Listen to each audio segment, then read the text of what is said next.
যুদ্ধ হইতেছে, মানুষকে মারতেছে, এটার পরে কিভাবে আমরা না বলবো যে এটা গণতন্ত্র না রণতন্ত্র? রণতন্ত্র মানে হইতেছে পুরাটা ওনারা যুদ্ধ বানায় রাখছে।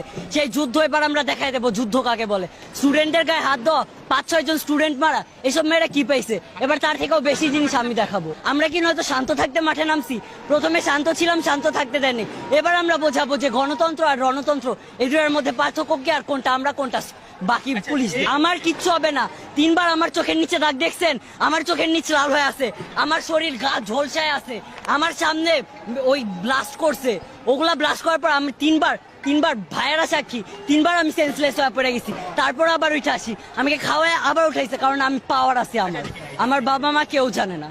আমার বাবা মা এখনো বাসায়, সকালে আসার আগেও বাবা মাকে বলে আসি যে আমি জাস্ট সামনে যেতেছি। আব্বুকে ব্যাগ না দেখায় আমি ব্যাগটা বাইরে বের করে তারপর আমি আসছি, তবু আসছি। এবার বাবা মা যদি ঘরে না তোলে ঘর থেকে বের হয়ে যাবো, ঘরে যদি আটকে রাখে তালা ভেঙে বের হবো, সবাইকে খবর দেবো, সবাই